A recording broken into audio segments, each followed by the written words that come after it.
நண்பர்களுக்கு வணக்கம். உங்கள் எல்லாருக்கும் விவசாய உலகம் சேனலுக்கு நான் அன்புடன் வரவேற்கிறேன். இன்னைக்கு நம்ம எதை பற்றி பார்க்க போகிறோம் அப்படின்னா, பெருவிடை கோழிகள் அப்படிங்கிற அந்த விஷயத்தை பற்றி பார்க்க போகிறோம். இப்போ தமிழ்நாட்டிலே கறிக்குன்னு எடுத்துக்கிட்டிங்கன்னா பிரதானமாக இருக்கிறது வந்து பார்த்தீங்கன்னா சிறுவிடை பெருவிடை 2 கோழிகள் வந்து கறிக்கு பிரதானமாக இருக்குது. இதில் வந்துட்டு நம்ம இன்னைக்கு பெருவிடை கோழிகள் பற்றியான வீடியோ தொகுப்பு.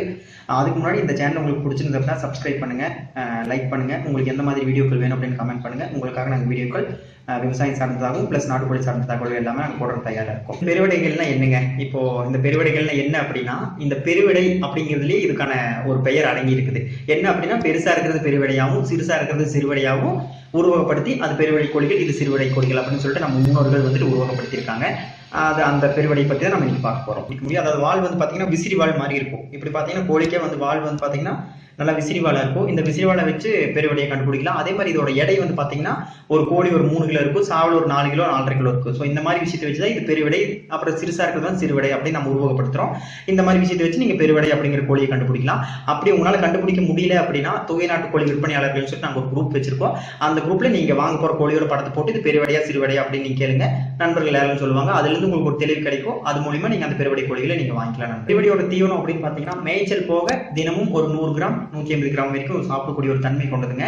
இப்போ நீங்க ஒரு ஏக்கரா ஃபென்சிங் போட்டு நீங்க வளர்த்துறீங்க அப்படின்னா அது மேய்ஞ்சது போக, அதாவது அந்த பசுந்தீவனத்தை எல்லாம் சாப்பிட்டது போக நீங்க கையிலிருந்து போட வேண்டியது வந்துட்டு குறைஞ்சது ஒரு 100 to 150 கிராம் வரைக்கும் நீங்க கொடுக்க வேண்டிய ஒரு சூழல் இருக்குங்க. இந்த பெருவிடைகளோட முட்டை குஞ்சு பொரிக்கும் திறன் அப்படின்னு பார்த்தீங்க அப்படின்னா 70 to 80 வரைக்கும் பொரிக்குங்க. இப்போ ஒரு 2 மாசத்துல ஒரு கோழி 12 முட்டை வைக்குது அப்படின்னா அது ஒரு 8 குஞ்சு அப்படி பொரிக்குதுன்னா ஒரு குஞ்சு நீங்க 80 ரூபாய் அப்படின்னு விற்றீங்க அப்படின்னா ஓரளவுக்கு குறிப்பிட்ட கணிசமான வருமானம் இது ஈட்ட முடியும். நீங்க அந்த ஏன் இந்த பெருவிடையோட குஞ்சுகள் வந்துட்டு அதிகமாக விலைக்கு விற்கிது அப்படின்னா இது ஒரு 2 மாசத்துக்கும் சேர்த்து ஒரு 12 முட்டை 13 முட்டை தான் விற்கும்.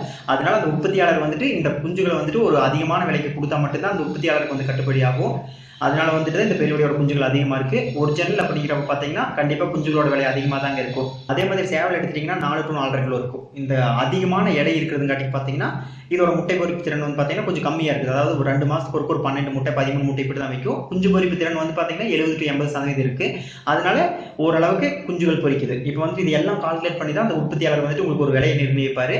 மார்க்கெட்ல வந்து பாத்தீங்கன்னா பெருவிடை வந்துட்டு 80 ரூபாய்க்கு விற்குதுங்க இப்ப கரண்ட் நிலவரம். அதாவது எந்த ஒரு கலப்பினமே இல்லாம தூய பெருவிடைகள் வந்துட்டு மார்க்கெட்ல ஒரு நாள் குஞ்சு 70 to 80 வரைக்குமே விற்குது. அதனால தாங்க இந்த குஞ்சு அதிகமா விற்கிறதுக்கு காரணம். முட்டை உற்பத்தி, குஞ்சு பொரிக்கும் திறன், அதோட எடை என்ன அப்படிங்கிறது எல்லாமே பத்தி பார்த்தோம். அடுத்த வீடியோல வந்து பாத்தீங்கன்னா சிறுவிடையோட தன்மை என்ன, சிறுவிடை எந்தெந்த மாவட்டத்தில் அதிகமாக விற்குது, அதோட பண்புகள் என்ன, அதோட முட்டை பொரிக்கும் திறன் என்ன அப்படிங்கிற விஷயம் எல்லாமே நம்ம அடுத்த வீடியோல பார்க்க போறோம். உங்களுக்கு இந்த சேனல் பிடிச்சிருந்தது அப்படின்னா சப்ஸ்கிரைப் பண்ணுங்க, லைக் பண்ணுங்க, கமெண்ட் பண்ணுங்க. உங்களுக்கு எந்த மாதிரி வீடியோக்கள் தேவையா இருந்தது அப்படின்னா கூட விவசாயம் சம்பந்தமா இருந்து நீங்க கமெண்ட் பண்ணுங்க, நாங்கள் கொடுக்க தயாரா இருக்கோம். நன்றி நண்பர்களே.